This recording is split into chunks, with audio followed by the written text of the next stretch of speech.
बोला अनंत कोटी ब्रह्मांड नायक राजाधिराज योगराज परम सद्गुरु समर्थ आकडे महाराज की जय। राजाधिराज योगराज परम सद्गुरु समर्थ शिवाजी महाराज की जय।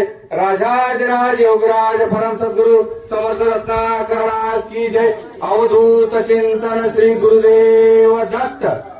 अवधूत चिंतन श्री गुरुदेव दत्त। अवधूत चिंतन श्री गुरुदेव दत्त। शुभाशुभ पाहता भावना राम झाली दिनी गुरु राया मुनी झोपाले। जय जय रघुवीर समर्थ।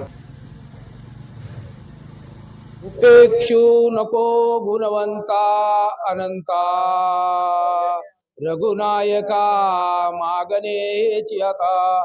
जय जय रघुवीर समर्थम राजाधिराज सद्गुरुनाथ माधवानंद प्रभु की जय। राजाधिराज सद्गुरुनाथ समर्थ रत्नाकर महाराज की जय। राजाधिराज सद्गुरुनाथ शिवाजी महाराज की जय। नवनाथ महाराज की जय। अवधूत चिंतन श्री गुरुदेव दत्त गुरुदेव दत्त। तसेच मठाचे मठाधिपती तनाळी मठाचे मठाधिपती आमचे गुरुवर्य शिवाजी महाराज यांच्या या पदस्पर्शानं आपला हा कार्यक्रम आज होत आहे। तरी तसेच आमचे रत्नाकर महाराजांचे सत्शिष्य कट्टर असे शिष्य या ठिकाणचे हरी गोडसे साहेब, त्यांची जी काय भक्ती आहे, त्यांचा जो काय इथला भक्तीचा जो काय ध्यास आहे असा सर्वांना लागावा ही माझी बऱ्याच दिवसापासून म्हणजे या ठिकाणी एक इच्छा होती। पण कसं आहे, सध्या भक्ती मार्ग केल्याशिवाय कार्य केल्याशिवाय कसा पगार मिळत नसतो तसं भक्ती केल्याशिवाय काही घडणार नाही तुम्हाला। सध्या ह्या कलियुगात स्वतः श्रीकृष्णानं जे अवतार कार्य त्यांचं संपलं त्या टाइमला स्वतः नवनाथाला बोलवून घेतलं आणि त्यांनी सांगितलं कलियुग यायच्या आधी आता पुढे कलियुग येणार आहे। कलियुगात काय होणार आहे तर ह्या वाईट आसुरी शक्त्या याचं थैमान होणार आहे। जरी दवाखाना तुम्ही जरी केलं तुमचा त्रास कमी होणार नाही। ही न दिसणारी शक्ती आहे। देवाची शक्ती कशी दिसत नाही तशी ही आसुरी शक्ती सुद्धा न दिसणारी आहे। या आसुरी शक्तीनं उदाहरणार्थ या रामाला अवतार घ्यावा लागला, अशा आसुरी शक्त्या जर आपल्या पाठीमागे जर लागल्या तर आपल्याला काय होणार आहे, ही माणसाचं जीवन जगता येणार नाही। याच्यासाठी आमच्या रत्नाकर महाराजांनी भक्ती मार्ग म्हणजे काय, जड मूड पहिल पार म्हणजे सगळ्यात अडाणी लोकांना भक्ती मार्ग काय आहे की त्या टाइमला त्यांनी जी काय बीज लावून ठेवलं आणि त्यांची एक कृपादृष्टी झाली आणि त्यांनी त्यांचं जे काय कार्य आहे ती आज माझ्यासारख्या एका काही न करणाऱ्या अशा माणसाकडून हे कार्य रत्नाकर महाराज करून गेलेले ती। आणि जी काय उद्याचं काय आपल्याला होणार कळत नाही, पण ही गुरुभक्तीतनं साध्य होतंय। म्हणून गुरुशी भजावे गुरुरूप ध्यानाशी आणावे देव गुरुपाशी आहे वारंवार काय सांगू म्हणून तुकाराम महाराजांनी सांगितलेलं आहे। गुरु हा भक्तीचे मंडन, गुरु हा काळाशी दंडन, गुरु हा करीतसे खंडन नाना परिपापांचे। गुरु करतो, देवाचं इथं नाही सांगितलं। गुरु हा भक्तीचे मंडन, गुरु हा काळाशी दंडन, गुरु हा करीतसे खंडन नाना परिपापांचे। गुरुजी जर तुम्ही भक्ती केली गुरुच्या संप्रदायात राहून तर तुम्हाला तुमचं जी काय संकट आहे की तुम्ही काळजी करायची त्याची गरज नाही। त्या गुरुच्या दिलेल्या नामाचा जप जर तुम्ही केला एकाग्रतेनं तर काहीच न करोनी प्राणी गुरु नाम जपे वाणी त्याने संतुटे चक्र पाणी भक्ता लागी सांभाळी म्हणून सांगितलेलं आहे। तर या ठिकाणी आता या नवनाथ अनुष्ठानचा हा जो काही सोहळा आहे दीपक गोडसे एक कसा आहे, लय श्रीमंत लय भिकारी फक्त भक्त भावाचा पाहिजे। तुमचा जर भाव तुमचा जर असेल तर देव तुमच्या मागे लागतो, गुरु तुमच्या मागे लागतो। आणि तुमचा भाव जर ढोंगी असला तर तुम्ही किती जरी वरपांगी सेवा केली तर देव तसा बोलत नसतो। भक्ती नाही साधी बोळी भक्ती सोळावरची पोळी म्हणून आमच्या रत्नाकर महाराजांनी सांगितलेलं आहे। तुमचा भाव जो काय आहे तुम्ही किती जरी वरपांगी केलं तर ती गुरुला कळत असतं। गुरु त्याला सांगत असतो या भक्तापासून सावध राहा। तुम्हाला वाटत असेल महाराजांना काही कळत नसतं, सगळं कळतं, फक्त तुमचा अपमान होतो म्हणून आम्हाला जेवढं जमल तेवढं आम्ही सहन करतो। ज्या टाइमला तुम्ही देवावर ज्या टाइमला हात म्हणजे आरोप करता त्या टाइमला तुमची कपडे पूर्ण काढण्याची ताकद असते गुरुकडे लक्षात ठेवा। तर इथे काय सांगितलेलं आहे, यांनी जी काही नवनाथाचा रत्नाकर महाराजांनी त्या टायमाला प्रत्येकाच्या घरी अशी संकटमुक्त जर व्हायचं असेल तर नवनाथ ग्रंथाशिवाय पर्याय नाही. आता सध्या आमचे कितीतर नवनाथ ग्रंथ चालू आहेत. या नवनाथांनी जी भक्ती केली तशी जर भक्ती केली तर तुम्ही कुठे जाऊ नका, तुम्हाला देव हुडकत येते आणि गुरुसुद्धा तुमच्याकडे येते.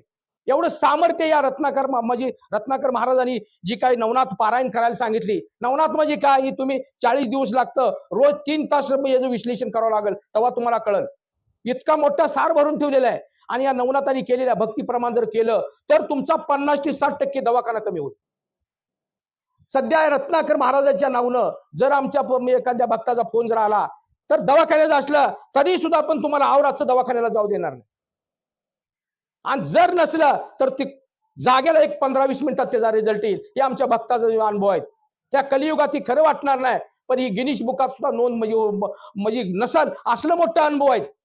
तर इथे काय सांगितलेलं आहे आता, तरी हा ग्रंथ संग्रह करुणी चमत्कार पाहावा पठन करुणा 40 मंत्र निर्वाण महाशी तिचे हस्तके. हे 40 मंत्र परोपकारी आहेत, दुःखाची करतील बोवरी. तरी संग्रह करून उगलेचे घरी ठेवा विश्वास धरून या. तर इथे काय सांगितलेलं आहे, या नवनाथ जनकल्याणासाठी मंत्रतंत्र जी काय विद्या होत्या ती या ग्रंथामुळे काय होतं, घरात ती जागाच पवित्र होते म्हणून सांगितलेलं आहे. हा 40 अध्याय आता मंत्रतंत्र सुखकारक असती पवित्राम दुःख दारिद्र्य न सर्वत्र गोरक्षक आणि निर्मल आहे. पठन करता षण्मास भीती जो अध्याय जा कार्य प्रतिम ते कार्य होईल निश्चय ते पठन करून पाहावे. तर इथं काय सांगितलेलं आहे, तुम्ही नुसतं ऐकू नका, ह्याचा प्रत्यक्ष तुम्ही अनुभव घ्या. आणि तुम्ही घरात नवनाथाचं पारायण चालू करा, पण गुरुभक्ती पाहिजे तुमची. जर तुमच्या मागे जर संकट मोठं असलं तर ही नवनाथाचं पारायण पूर्ण होत येत नाही. नवनाथाचं पारायण पूर्ण होत येत नाही. तुम्ही बघा, नवनाथाचं पारायण जर पूर्ण व्हायचं असेल तर गुरुजी तुमच्या मागे पाठी शक्ती पाहिजे म्हणून सांगितलेलं आहे. याव प्रिय वाचिता नाही जरी तरी संग्रह करून ठेवावा घरी नित्य वंदिता नमस्कार त्यातच कार्य होईल. तर जरी तुम्हाला ग्रंथ वाचणं होईना तर काय करायचं आहे, एक कुसुम झोकोनीवरती म्हणून सांगितलेलं आहे. जर नवनाथाला तुम्ही पाणी असं म्हणजे नवनाथाच्या कडे फिरवायचं आणि एक कुसुम एक फुल जर वर टाकून माझं कार्य करावं असं म्हणून जर नवनाथाला तुम्ही गुरुभक्तीत जर तुम्ही जर नमस्कार केला तर तुमचं कार्य झाल्याशिवाय राहणार नाही. ऐसा याचा आहे मार्ग करून पाहावा चमत्कार सांग नवनाथ वडवणी अंग कार्य तुमचे कर. असा याचा चमत्कार आहे म्हणून सांगितलेला आहे. तुम्ही करून बघा. तरी असो विजय संपत्ती नांदो श्रोत्याच्या आग्राप्रती धुंडी सुत ही अतिप्राप्ती मालू नरहरी देवाते. शके 1741 प्रथमाध्यायी ज्येष्ठ मासम शुक्ल पक्ष प्रतिपदेश ग्रंथ समाप्त झाला. तरी ओव्या सर्व नेमस्त सप्त सशस्त्र महाशतम उपरियाय दीपवंत ओव्या मंत्र असते. या अध्याय वाचावयान बनेल जाशी तरी अध्यायातील एक ओविशी पठन करून नाथ नामाशी कार्य काज करावे. जरी तुम्हाला अध्याय वाचायला जमना तरी अध्यायातली एक वही वाचून तुम्ही जर शरणागती गुरुचं नाव घेऊन जर तुम्ही नवनाथ महाराज ही माझं कार्य करायला लागतंय, नवनाथ तुम्ही घरी आहे तोपर्यंत तुमची पुढली फिल्डिंग लावायची कार्यशक्ती हे फक्त नवनाथच करू शकते. असो आता भाऊ भाव श्रोते असो तर चिरंजीवा या लोकी परलोकी तेव आनंदाची होत असो म्हणून सांगितलेलं आहे. काय भक्त हे काय जरी एखादा जर सेवेला लागला तर त्याला कुचेष्टा करणारी काय असते म्हणून सांगितलेलं आहे. त्याच्यावर ध्यान देऊ नका. तुम्ही तुमची ज्या टाइमाला भक्ती करत असताना नावं ठेवणाऱ्याची संख्या जास्त असते आणि नावं ठेवणाऱ्याची जी शक्तीला तुम्ही जर बळी पडला, आता ही मला नावं ठेवतोय म्हणून जर तुमची भक्ती जर कमी झाली तर तुम्ही झिरोवर पारा तुमचा गेल्याशिवाय राहणार नाही. त्यांच्यावर तुम्ही लक्ष देऊ नका म्हणून सांगितलेलं आहे. आणि त्यांचं जे काय नावं ठेवण्याचं कार्य आहे की त्यांचं ती माप भरूनच घेत असते ती, असं इथं गोरक्षणाला सांगितलेलं आहे, मी नाही सांगितलेलं. असो आता बहुभाव श्रोते असो तर चिरंजीवा या लोकी परलोकी ठेव आनंदाची होत असेल. जर तुम्ही भक्तिभावानं जर हा ग्रंथाचं पारायण केलं आणि तुमच्या गुरुला जर तुम्ही शरण गेला तर तुमचा आनंदी आनंद होईल, सगळे चिरंजीव होईल म्हणून सांगितलेलं आहे. तरी समस्त नाता ते धुंडी सुत मालू नरहरी विनविता की श्रोते असो तर सुकृपवंत सर्वास्ती साक्तदा. तर इथं काय सांगितलेलं आहे, आता काय ही निंदा करणारे यावर बी लक्ष देऊ नका म्हणून सांगितलेलं आहे. जरी निंदा तुमची चालू झाली, ज्या टाइमला तुमची निंदा चालू होते इथं या जागेला गोरक्षनाथानं त्याच्या अक्षरानं लिहिलेले अक्षर आहेत म्हणून सांगितलं. इथं गोरक्षनाथानं सांगितलेलं आहे, जी निंदा करते तिला तुम्ही बळी पडू नका. आणि तुमची ज्या टाइमला निंदा चालू होईल त्या टाइमला तुमची प्रगती चालू झाली ही लक्षात ठेवायची. बघा तुमचे असा पद्धत आहे का, निंदा करायच्या आधी आता एखाद्याने समजा माळ घातली त्याचं लक्ष आधी 4 माणसं बसले का त्याची ती कॉलर उघडून बघणार, हे बघा आता हे माळ घातली बघा. तर निंदा करणाऱ्यावर जर तुम्ही जर लक्ष दिलं तर तुमची कधीच प्रगती होणार नाही. तुमच्यात अपमान पचवायची ताकद लागते. त्याच टाइमला तुम्हाला सगळं म्हणजे साध्य व्हायला नाही. तर या जागेला आता काय झालेलं आहे, ज्या टाइमला रत्नाकर महाराजापासून आज आमच्यापासून आज तुमच्यापाशी आलेला आहे, ही एवढं कनेक्शन कधी चिटकतं, पाव सेकंदात चिटकतं म्हणून सांगितलेलं आहे. आणि याचा मेन स्विच दत्त महाराज आहे. आणि गुरुशिवाय पान हालत नाही. आता तुमच्यापाशी लाख रुपयाचा मोबाईल आहे, पण तुमच्यापाशी जर कोड नंबर किंवा त्याचा जर नंबर नसला तर तुमचा नॉट रिचेबल म्हणून सांगणार. जर तुम्हाला अचूक जर फोन जर लागायचा असेल तर सद्गुरू विना सर्व पार्थ निकम. आता 99% लोकांना गुरुजी अडचण वाटते. आणि तुम्हाला जर गुरुजी अडचण वाटली, काहीच न करोनी प्राणी गुरु नाम जपेवानी त्याने संतुष्ट चक्रपाणी भक्ता लागी सांभाळी. रामदास स्वामीनं 20 दशक 200 समास कशी भक्ती करायची सांगितलेलं आहे. त्या 20 दशक 200 समासातला 4थ्या दशकातला 3रा समास आहे. त्या समासात त्यांनी काय सांगितलेलं आहे, काहीच न करोनी प्राणी गुरु नाम जपेवानी त्याने संतुष्ट चक्रपाणी भक्ता लागी सांभाळे. गुरुनं दिलेल्या नामाचा जप जर तुम्ही अखंड केला तर काय होतं, तया मागे पुढे रक्षी नारायण मांडिल्या निर्वाण उडी घाली. बुद्धीचा पालट नाशेल कुमती होईल सदभक्ती येणे पंथी. सदभक्ती झाली सद साक्षात्कारण होईल उद्धार पूर्वजांचा. तुमचा तर उद्धार होईलच, पण पूर्वजाचा सुद्धा होईल म्हणून सांगितलेलं आहे. मग काय एवढं गुरुला महत्व का दिलेलं आहे? गुरुचरित्र अध्याय नंबर 2 मध्ये स्वतः दत्त महाराजांनी सांगितलेलं आहे.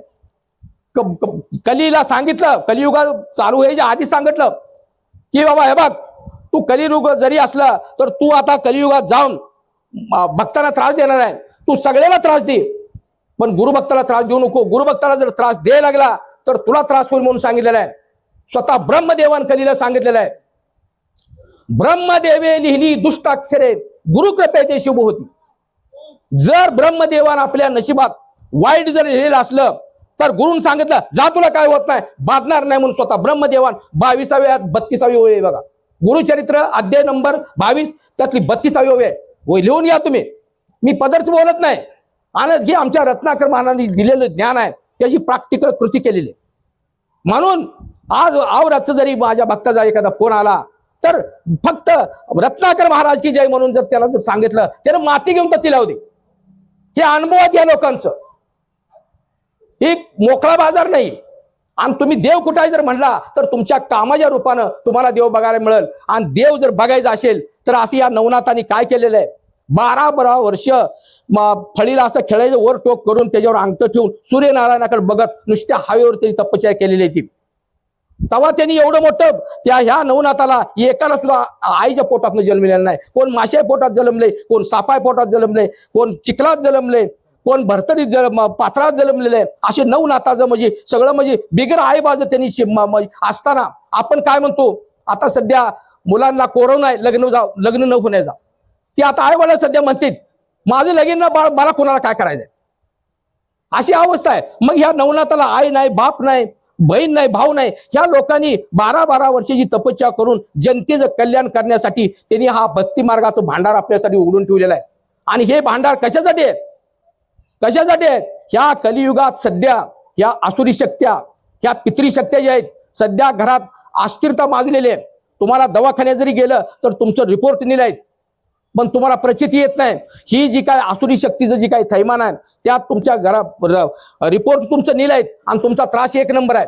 आता आमच्याकडे काही MD डॉक्टर आमची म्हणजे बघतायत, ते सुद्धा म्हणतात आम्हाला आमच्या ह्याच्याशिवाय आमच्या रिपोर्टमध्ये निघालं तर बरं, नाही तर आम्हाला ह्यातलं काय कळत नाही. जिथं ती काही डॉक्टरचं म्हणजे ज्ञान संपतं तिथं त्या जागेला ही आपलं म्हणजे का नाही, जा ती माती घेऊन लाव. कार्य झालं पाहिजे. पण याला कसं आहे, याला बी नियमावली आली. आज 100% मार्क पडायचं म्हणलं तर अभ्यास सुद्धा तेवढा आहे. आता जा तू माती घेऊन लाव एवढं सल्प नाही. म्हणून हे गुरुशी बजावे, गुरुरूप ध्यानाशी आणावे, देव गुरुपाशी आहे वारंवार काय सांगू म्हणून सांगितलेलं आहे. तुम्ही काहीच करू नका. आता काय काय अज्ञान लोक आहेत त्याला ग्रंथ वाचायला येत नाही. मग त्यांनी काय करायचं, काहीच न करूनी प्राणी गुरु नाम जपेवानी त्याने संतुष्ट चक्रपाणी भक्ता लागी सांभाळे. गुरु न दिलेल्या नामाचा जप करा. आता कसं आहे, आता सध्या महाराज लोकांकडे फक्त संकटवाली माणसं येतात. आता आमचा तर प्युअर संकटाचा म्हणजे मंदिर आहे आमचं. आणि आमच्या रत्नाकर महाराजांनी ईर्षाला अशी संकटवाली तेवढी आमच्यात माणसं येते. माणूस आल्यानंतर कसलीही भक्ती करा, तुम्ही काय म्हणाल ते आम्ही करतो म्हणते. आणि त्याला कसं आहे, कसलं बी आता 10-12 माणसं अशी धरून डमडमला बांधून माणसं आणतील आणि एकाच गुरुवारात त्याचं 75% नीट होते. किती? एकाच गुरुवार ती 75%. पुढल्या गुरुवारी ती होईगा 9 दिसते, मग पुढल्या गुरुवारी त्याच्यात बदल झाला.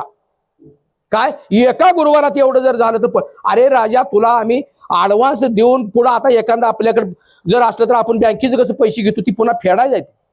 तू गुरुभक्ती करायची आहे म्हणून तुला नीट केलेला आहे. तुला एवढ्या लवकर नीट कर जावा तू खर्डी गाणगापूरला 10 वर्षी पडावं लागतंय. मग ही कसं आहे, आम्ही आमचा बॅलन्स टाकून आमच्या गुरुला आम्ही मध्ये होऊन तुम्हाला तीही केलेलं असतंय. तुम्ही लगी बदलू नका. लगी जर बदलला तर पुन्हा जर एकदा पत गुरुपसली गेली त्या ब्रह्मांडात कुठे बी फिरा तुम्ही, ते साध्य होत नसतं. आणि तुम्ही कमीत कमी संकटातनं मुक्त व्हा. संकटातनं मुक्त झाल्याशिवाय तुम्हाला प्रपंच करणार येणार नाही आणि भक्ती सुद्धा करता येणार नाही. तर इथं या जागेला काही करता येते, या भक्तीनं काही सुद्धा करता येतं, फक्त त्याचा जनकल्याणासाठी वापर करायचा आहे. एकदा नवनाथांनी काय केलं, मच्छिंद्रनाथ आणि गोरक्षनाथ श्रीराज्यातनं मीननाथाला घेऊन अशी तीर्थाला चालली. मग त्या जागेला मच्छिंद्रनाथाला काय वाटलं, गोरक्षनाथाला मी तपश्चर्याला बसवले, यानं काय ज्ञान म्हणजे केले का नाही, याच्यासाठी मच्छिंद्रनाथानं काय केलं, त्याची परीक्षा घ्यायला चालू केली. मग मच्छिंद्रनाथानं काय केलं, ही मीननाथ बारका होता, त्या मीननाथाला म्हणला, हे बघ ह्यानं म्हणला आई घाण केलेली आहे, म्हणला ह्यानं विष्ठा केलेली आहे आणि तू जाऊन नदीला ह्याला स्वच्छ धुवून आणजा म्हणला गोरक्षनाथाला. मग गोरक्षनाथ म्हणला ही करतो म्हणला. मग याला गोरक्षनाथ म्हणला काय म्हणला, या गुरुला तर काय कळतच नाही म्हणला, आपण बेगर म्हणजे लग्नाची बेगर आईबाजी आणि ही संन्यासी असताना म्हणला या मुलाजी म्हणला काय म्हणून ही महाराजांनी या मीननाथाला आणले कोणाला तिचं ते आईचं नाव किलोतळा म्हणून होतं, स्त्री राज्यातला तो म्हणजे मुलगा होता. मग मच्छिंद्रनाथ म्हणला हे बाकी माझं ह्याच्यावर लय प्रेम आहे म्हणला आणि तू ह्याला स्वच्छ धुवून आणजा. स्वच्छ धुवून आणजा म्हणल्यानंतर मच्छिंद्रनाथ आश्रमशाळेत बसलेला आहे आणि गोरक्षनाथ गेला नदीला गेला आणि त्यानं आता स्वच्छ धुवून म्हणल्यावर यानं काय केलं, बारकं 5-6 वर्षाचं पोरग होतं ते, त्या मच्छिंद्रनाथानं गोरक्षनाथानं 2 पाय धरलं आणि असं फिरवून कापड आपटायला लागले. त्या दगडावर आपटून सगळं पाक ती सगळं नुसतं कातलं तेवढं ती सगळं मांस सगळं ती ही खायला आली. कोण मासे खायला आली, तिथलं नुसतं कातलं तेवढं घेऊन आला आणि वाळू घातलं बघा. मग त्या जागेला मग मच्छिंद्रनाथ म्हणला अरे म्हणला मीननाथ कुठं आहे म्हणला, हाय म्हणला बाहेर वाळू घातलंय म्हणला. त्याला वाळू घातले असं कसं काय म्हणतोय तू म्हणला, मग तुम्ही स्वच्छ धुवून आणा म्हणला. मग तुम्ही स्वच्छ धुवून आणा म्हणल्यानंतर मी लगा स्वच्छ धुवून आण म्हणतो, त्याला वाळू कसं घातले म्हणतोय. मग ती मच्छिंद्रनाथ म्हणला मला दाखव म्हणला. जाऊन बघतो तर असं कापड वाळू घातले, त्याला ती कातड वाळू घातले. अरे काळा म्हणला, तुला त्या मुलाची सेवा करायची होत नव्हती तर तू का म्हण, माझा जीव आहे म्हणला ती मीननाथ म्हणजे, तुझा मला गरज नाही, तू जा येत ना असं म्हणून त्या जागेला पालतं पडून असं माती म्हणजे खायला लागला. ही मच्छिंद्रनाथ असा इतका शोक करायला की आता माझा जीव गेलेला बरा, ही गोरक्षनाथ तू मला काळ आलास, असल्या या माझ्या मीननाथाला तू माझी पाक मारून टाकलंस, त्याचं कातलं तेवढं तू आणलंयस म्हणला, तू का असला म्हटला कसा काळ झाला असं म्हणून त्या जागेला ती गोरक्षनाथाला नाही तसलं बोलायला. गोरक्षनाथ म्हणला याला खऱ्यानंच म्हणला ही मायाजाळा ती आपला गुरु अडकलेला आहे म्हणला, ते काय अभाव आहे म्हणला. ते मीननाथाला म्हणला ती काय मेलेलं आहे काय म्हणला. अरे ती म्हणला मेलं नाही म्हणतोच म्हणला, ती कातडं वाळू घातलीच म्हणला, मेलं नाही कसं म्हणतोय म्हणला. महाराज म्हणला यात काय अभाव आहे म्हणला, मी त्याला पुन्हा मी नीट करतो म्हणला. नीट करतो म्हणल्यानंतर त्याने काय केला, नाही म्हणला तू नीट काय करतोय म्हणला, नुसतं कातडं वाळू घातलंय तिथे म्हणला. तर ही या नवनाथात एवढा मोठा सार भरलेला आहे, एवढं मोठं अजब ही आहे. आणि मळगा जे आमच्या शिवाजी महाराजांनी यांनी सांगितलेलं आहे की नवनाथ ग्रंथाशिवाय आणि ही बी तुमच्यात जर मोठी संकट जर असली तर ही नवनाथ ग्रंथ मधी बंद पडू देऊन जमत नसतं. त्याच्यासाठी गुरुजी तुमच्यावर म्हणजे पाठिंबा लागतो. तेव्हाच ही ज्या घरात पिढा त्याच्यात नवनाथ ग्रंथ हा मधी जर बंद पडला तर पुढा पिढा खवळत असते. लक्षात ठेवा, माझा स्वतःचा मी अनुभव सांगतोय. तर या ठिकाणी मग काय केलं मच्छिंद्रनाथ ऐकच ना, आईला म्हणला ही पूर्ण मायाजाळात ही गुंतलंय म्हणला मच्छिंद्रनाथ. आपली गुरु म्हणला ह्याला ह्यात बगला काढा लागते. गोरक्षनाथान काय जरी बोध सांगितला तर ती मच्छिंद्रनाथ ऐकणं. हे बघ मला तू काय सांगू नको म्हणला, तू फक्त म्हणला त्या मीननाथाला तू मला माझा होता तसा दे. मग आता काय करायचं, मग त्याने काय नाही कसं आहे, गुरुनं जर शिष्याची परीक्षा घ्यायची ठरवली तर गुरु सुद्धा त्या तोडीचा लागतो आणि शिष्य सुद्धा त्या तोडीचा लागतो. त्या जागेला मच्छिंद्रनाथ गोरक्षनाथाने काय केलं, संजीवनी नावाचा मंत्र टाकला आणि मच्छिंद्रनाथाचं दत्त महाराजांचं नाव घेतल्यावर बस मग टाकल्याबरोबर ती पोरग मीननाथ पळत झालं तिकडे. मग एवढं मोठं सामर्थ्य आहे. मग तुम्ही मग आधी अनुभव सांगितले काय अजब गोष्ट आहे त्यात. काय सुद्धा अजब नाही. जे नवनाथांनी केलं, नवनाथांनी मिळून एक ग्रंथ केलेला आहे. माझ्या रत्नाकर महाराजांनी दिलेल्या ज्ञानातनं माझा जो काही कारभार आज 17-18 वर्ष झालेला आहे, यात असलं 9 ग्रंथ होत्याला सगळे जे उदाहरण घेतले. हेच कार्य चालू आहे आमच्या मठावर सध्या. काहीच न करुणी प्राणी गुरु नाम जपेवानी त्याने संतुष्ट चक्र पाणी भक्ताला. पण फक्त कामापुरतं नाही. तुम्ही उद्या आई वडील का बारक्याच मोठं तुम्हाला का करतो, उद्या म्हातारपणी ती सांभाळेल म्हणून. आणि तुम्ही जर सांभाळत नाही, जर असं दिसलं तर त्यानं त्याच्या हयातीतच त्याने विकून खावावं. तसं तुम्हाला आता नीट करायचं आहे, ह्या संकटातनं मुक्त करायचं आहे. ह्या भक्ती मार्गात या गुरुजी सुद्धा अशी धोरणं असतील. तुम्ही उद्या गुरुजा आमच्या रत्नाकर महाराजाचा हा जो काय झेंडा आहे, असा पिढी आणि पिढी तो चालला पाहिजे, ही मेन उद्देश आहे तुम्हाला नीट करण्याचा. तुम्ही जर थोडक्यात जर सोडत असला तर ते बरोबर नाही. तुम्ही उद्या ही चिरंजीवपणे आमच्या या रत्नाकर महाराजाचं आणि गुरुमहात्म्य वाढवचा ह्या उद्देशानं तुम्हाला आज तुमची संकट कुठल्याही तुडीच असू द्या, कशी होत नाही ती बघू. माझ्या रत्नाकर महाराजाची तेवढी पॉवरच आहे, त्यांच्या नावात तेवढी पॉवर आहे. आणि ती कृती मी करून दाखवली जाते. ही जी लाल टोपीवाले सगळ्याला विचारा तुम्ही, ही नवनाथांनी केल्या तुम्हाला अजब वाटतंय. आता या सांगोल तालुक्यात जे किलारवाडी गाव आहे, तिथली एक मुलाण्याची मुलगी आली सो म्हणजे ती 3 डॉक्टर पैसे फिरून आली, ती संपली म्हणून सांगितलं होतं. मग सोलापुरात सांगितलं तर इथे येऊच तर तिचा खड्डा काळ तयार केलेला होता. मग किलारवाडीतली लोक काय म्हणली, या मुलीला काय झालं. मग मला फोन आल्यानंतर मी म्हणलं हा ना, म्हणलं बघू. मला काय वाटलं ती काय ती अँब्युलन्स मध्ये तिथं आली आणि ती आता संपलेला असल्यामुळे ती असं टाकलं. टाकल्यानंतर मग मी म्हणलं लगा मेलेलंच आणलं, मग थोडा का होणार जीव ह्याच्यात पाहिजे होता. मग माझा एक गुरुला काय आमच्या मठाचा लस काय हिथं माझ्यापाशी आलेला माणूस नीट झाला पाहिजे. मग त्या जागेला त्याला काय केलं, मग त्याला मी बसमध्ये लावला, काय होई नाही कोई नाही. मग मी पुन्हा औदुंबरला एक फेरी घालून तीर्थ टाकले बरोबर ये मामन.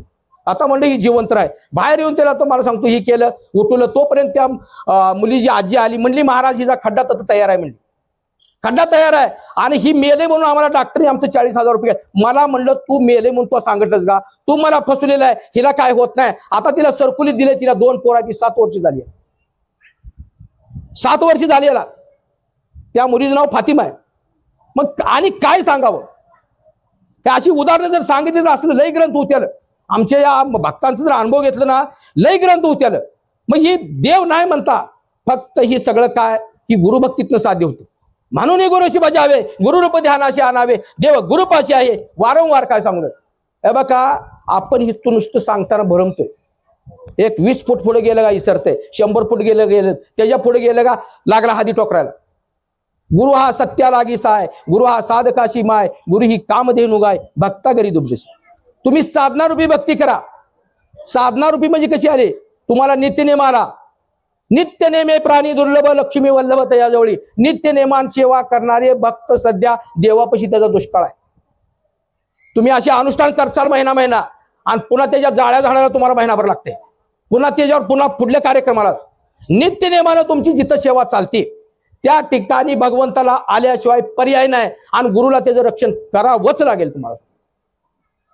भक्त पुंडलिकाने काय केलं, पांडुरंग स्वतः जरी मागे येऊन उभा राहिला तर मला तुझ्याकडे वेळ नाही म्हणला. त्यानं कवा टाकलेली विटा ना, अजून पांडुरंग तिथनं हल्ला नाही. मग या आपण नुसतं ऐकतोय, कृती केली आहे का. आपण पांडुरंगाला जातो, इष्टीतनं हात करतो आलोय म्हणून, त्याला तर जायला सवड नाही. अशी जर आपली भक्ती असली तर आपल्याला दिलेलं आयुष्य सुद्धा भोगता येत नाही भोगता येत. आपत्कालीन मरण तुम्हाला येणार. आयुष्य पुढे असताना सुद्धा तुम्हाला ठेवून काय उपयोग नाही. एवढं मोठं ह्या भक्ती मार्ग, पण गुरुशिवाय तुम्हाला साध्य होत नाही. गुरुचरणी ठेवी ती भाव. तुम्ही गुरुवर विश्वास ठेवा आणि गुरुच्या सांगितलेल्या नेमान या नवनाथांनी तेच कार्य केलेलं. आणि त्यांनी काय सांगितलं की आम्ही जी काय भक्ती केली ती आता इथून पुढे भक्त करणार नाहीत, मेलं तरी सुद्धा करणार नाहीत. काय लोकांना मरणातनं बघलं काढून बघितलंय, त्याच्यात बदल आहे, त्याच मला ऐकावं लागतंय. काय त्याच ऐकावं लागतंय, ती पळवाट काढते. आमच्या मठावर ईर्षाल अशी संकटवाली येतील. जे रत्नाकर महाराज, आम्ही एक माध्यम आहे त्याला करणारे आमचे गुरु आहेत. त्याला जर 15 दिवसात जर फरक पडला तर त्याचा आम्हाला पुन्हा ही बिघडते म्हणून पुन्हा आम्हाला लक्ष त्याच्यावर ठेवावं लागतं. पण ती भी येत नाही. एवढं मोठं म्हणजे विचित्र प्रकार आहे ह्या भक्ती मार्गाचा सध्या. आणि ही भक्ती करत असताना जर तुम्हाला गुरुच्या प्रसन्नता असेल आणि गुरुनं सांगितलेल्या त्या नियमात जर गेला, तुम्ही काळजी करायची गरज नाही. तया मागे पुढे रक्षी नारायण मांडिल्या निर्वाण उडी गाली, बुद्धीचा पालट नाशेल कुमती होईल सदभक्ती येणे बंद. म्हणून गुरुशी भजावे. तुम्ही गुरुभक्ती करा, तुम्ही वाया जाऊ नका. आज ज्ञानेश्वर महाराज, तुकाराम महाराज ह्या लोकांच्याच आज का ही व्हायला लागले. त्या तुम्ही म्हणत असाल त्या टायमाला सत्ययुग होतं, त्याच्यापेक्षा आतालाही चांगला आहे. त्या लोकांशी तेव्हा भीक सुद्धा मागू देत नव्हती, इतका त्रास होता, तरी सुद्धा त्यांनी भक्ती मार्ग सोडला नाही. आज आपल्या ती जातीची नाही, ती गोतीची नाही, तरी सुद्धा ज्ञानेश्वर महाराज, तुकाराम महाराज म्हणतो. आणि त्या टायमाला काय तो त्रास होता त्याचा. तर ही भक्ती करत असताना तुमची निरंतर तुमची त्याच्यावर म्हणजे श्रद्धा पाहिजे आहे, त्याच्याशिवाय हे घडत नाही. तुमची संकट कसलीही असू द्या, मी तुम्हाला चॅलेंज देतो. सध्या तुमचा जर दवाखान्यात नीट जर होत नसलं तर तुमची संकट कुठल्याही तोडीची असू द्या, आमच्या रत्नाकर महाराजांनी जी काय व्यासपीठ चालवलेलं आहे आमच्या मंगळवेढला, अशी इरसाल संकटवाली जाणतं आमच्यात. फक्त माप काय काढायचं नाही, सांगितलेल्या नियमात तुम्ही गेल्यानंतर तुम्हाला रिझल्टच मिळणार, रिझल्टच मिळणार. आणि तुम्ही इथू जर म्हणत गेला, तुमची संकट आमच्यापाशी पोचू देत नाही ती, आणि तुम्ही पोचला का नीट झाला म्हणून समजा. एवढं मोठं सामर्थ्य आमच्या रत्नाकर महाराजांनी त्यांच्या काळात त्यांनी जी काय केलं, राहिलेलं जे काही काम आहे त्यांनी मला दिलं. आता काय काय आमची भक्त म्हणजे आमची म्हणते ती महाराजाच्या टायमाला असं नव्हतं, महाराजाच्या टायमाला जरी नसलं तर त्यांनी राहिलेलं जे आहे ती गवटोळं दिलेलं आहे आणि त्याच्या नावावरती चाललेलं आहे. एवढं मोठं आमच्या रत्नाकर महाराजांनी दिलेलं, हे पिढ्यानपिढी पुढल्या भक्तांना सुद्धा ती सरणार नाही, का अजिबात सरणार नाही. एवढं मोठं त्यांनी माझ्यासारख्या एका कुठलंही ज्ञान नाही. आता या भजन कीर्तनातलं आम्हाला कुठलंच ज्ञान नाही, तरी सुद्धा आम्ही सिंपल लिव्हिंग आहे त्यांची. सादर आणि मान ठेवा. महाराज वेळेला लय वेळ लागत नाही, 30 रुपये मीटर कापड आहे, आणि जर माळा एखाद आणल्या तर महाराज म्हणून लगे बाबा होती. 30 रुपये मीटर कापड आहे फक्त. आणि माळा जर घातल्या आणि संकट जर खवळली, तुडवून मारतील त्याला. ही आमच्यातली संकट जर खवळली ना, तुडवून मारतील. त्याला दत्त दिसावं लागतंय. मी बाजारात फिरताना सुद्धा काय काय संकट खवळते ती, ही दत्त आलं म्हणते, त्याला दत्त दिसतंय. आणि तुम्ही जर ती अशा ढोंगी महाराजाकडे जर त्याला तुडवून मारतील, सोडणार नाही ती. एवढं मोठा अवघड गोष्ट आहे.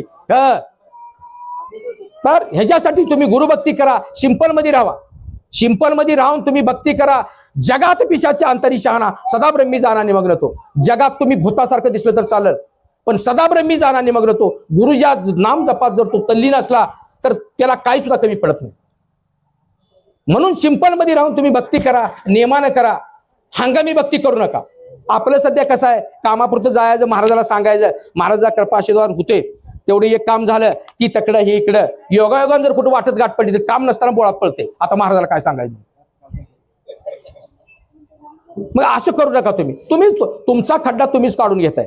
तुम्ही निरंतर सेवेत राहिल्यानंतर गुरुचं दृष्टांत तुम्हाला होते. आता ती कुलकर्णी मागा सांगितलेलं ती, त्याला मी सांगितलं होतं, बघ कुठंच लक्ष घालू नको, तुझं कुळदैवत तेवढं धर आणि तू फक्त नामस्मरण ही दे कर. मग एवढं सांगून मी ही गाडी दामाच्या मंदिरात गेल्यावर तिथं एकदा दृष्टांत दिला. पुन्हा त्या गायबी सभा तिथं गेला, तत्त पुन्हा ते नाग होऊनच मागा लागले. मग ही जी दृष्टांत आहे ती, पण भक्त त्या तोडीचा पाहिजे आहे. आता वेळ झालेली आहे, बरीच वेळ झालेली आहे. कसं आहे, लवकर यायला माणसाला वेळ नाही ना. प्रपंच काय थोडा आहे काय. सगळी जांगजोड पाक 11:15 करायची. महाराज लोकांनी वेळा उचललाय सगळा, बरं का. महाराज लोकांनी सगळा वेळा उचललेला आहे. त्यांनी सगळ्याच्या आधी यायचं. आता बघा, कामगार सुद्धा, दुकानदार मालक जाऊन झाडते ती आणि कामगार पुन्हा उशिरा येतील. ही म्हणजे एवढा बदल झालेला आहे. या भक्ती मार्गाचं तसंच झालेलं आहे. महाग होऊन बाबा हे तुझं कल्याण याच्याशिवाय होत नाही. आम्ही सांगायचं नाही, आम्हाला आधी अनुभव द्या. अनुभव दिला का ती तकडे. मग कधी कशी भक्ती करायची ह्याच्यासाठी स्वतः गुडघं टेकलेलं आहे. पण या भक्ती मार्गाशिवाय पर्याय नाही, तुम्हाला जगता येणार नाही. एवढं मोठं ही सामर्थ्य या नवनाथात एवढं लवकर सांगणं ही शक्य नाही. काहीच करू नका. तुम्ही गुरु ज्या कुठल्या तरी एका म्हणजे गुरु त्या तोडीचा असावा, तिथं जाऊन तुम्ही काय माप न काढता त्यांनी सांगितलेल्या पद्धतीने सेवा करा आणि तुमच्या जीवनाचं जी काही आहे ती सार्थक करून घ्या. त्याच्याशिवाय तुम्हाला माणूस म्हणून जगता येणार नाही. कधी तुमचा काळ तुमच्या मागे बसत काही सुद्धा सांगता येणार नाही. आमच्या रत्नाकर महाराजांनी जी काय वटवृक्ष लावला, म्हणजे आज रोपट लावलेला आहे, त्याचा आज वटवृक्ष झालेला आहे. अजून सुद्धा अजून सुद्धा किती भांडार मोठं आहे त्यांचं आम्हाला काय नाही, फक्त येईल त्या संकटाला त्यांचं नाव घेतलं का काम. मग त्यांचं नाव घेऊन आम्ही तुम्हाला केलंय का? तुम काय काय बघता आम्हाला काय म्हणते ती महाराजच तर काय गेलं नुसतं म्हणजे बसमच दिला लगा जामीन म्हणून सही केल्यावर ती बँक मागे लागते का नाही पण हा? तसं जामीनच आहे नाहीये. तुम्ही उद्या करचाल ह्या उद्देशानं आम्ही ती म्हणजे हे केलेलं असतं. आणि तसं काय करू नका. हे शिवाजी महाराज यांचा अनुभव आहेत हे आता व्यासपीठाची मुळ आमचे म्हणजे गुरुमालक आहेत. हा त्यांच्या त्या तनाळी मठाच्या नुसत्या त्या नावावर आणि त्यातल्या त्या धुळीवर चाललेलं आहे आमचं. हा ती मेन वस्तू आमचे रत्नाकर महाराज आहेत त्यांच्या त्या नावावर चाललेलं आहे. मग त्यांच्या नावावर जर चालत असेल तर ती कसं असेल. रामाच्या नावावर जर दगड चालत असेल, दगड जर तरत असेल तर रामात किती ताकद असेल. तसं आमच्या रत्नाकर महाराज नावावर एवढं चालतंय तर त्यांची ताकद काय त्याचा माप काढायला नाही.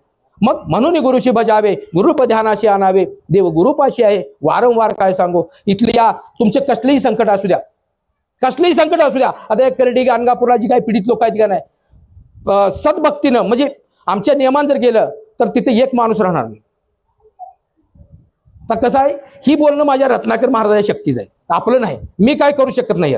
माझ्या रत्नाकर महाराजाच्या शक्तीचं कार्य आहे आणि ही कृती आहे. ते सध्या काय कृत्य द्या तिचा अनुभव सांगायला वेळ नाही. आमची भक्ती ही सगळी आलेली आहे तिथे. आणि ही भक्ती एक सुद्धा शेड दुसरीकडे होणार नाही इतका आम्ही त्यांना सोकाळ केलेला आहे. फोनवर बोलला तरी मी तिला सतत म्हणजे झोपीत एका अंगावर त्याचं म्हणजे काम होतं. म्हणजे ही सोकाळ झालेली भक्ती दुसरीकडे टिकणार नाही. आता पहिलं कसं होतं त्याची पूर्ण सेवा घेणार आणि नंतरच त्याची शक्ती त्याला जात होती. आमचं कसं आहे जे दिवशी आला त्या दिवशी 75% तर अशा हे पद्धतीचा हा भक्ती मार्ग आहे. रत्नाकर महाराजांनी खुलं भांडार केलेलं आहे आमच्यापाशी. आणि त्याचा नाही जास्त म्हणजे असा उपद्व्याप चुकीच्या मार्गाने न वापरता स्वतःचं कल्याण करून घ्या आणि जनतेचं कल्याण करा. आणि तुम्ही जर नीट झाला तर तुम्ही दुसऱ्याला सांगा की रत्नाकर महाराजा बाबा मठ आहे आणि हे असं असं काय काय भक्त कशी करते ती स्वतः नीट व्हायचं आहे अबदुदी त्याला म्हणणार त्याला सांगायचं नाही. तर अशी बी लोक आहे ती काय काय. मग ते तसं काय तुम्ही करू नका. आता वेळ झालेली आहे आणि आमच्या रत्नाकर महाराज शिवाजी महाराज यांच्या चरणी आई झालेली सेवा म्हणजे देऊन मी माझे 2 शब्द सांगतो. पुंडलिका अवतार विठ्ठल श्री ज्ञानदेव तुकाराम राजाधिराज सद्गुरुनाथ माधवानंद प्रभू की जय. राजाधिराज सद्गुरुनाथ समर्थ रत्नाकर महाराज की जय. नवनाथ महाराज की जय. चिंतन गुरुदेव दत्त गुरुदेव.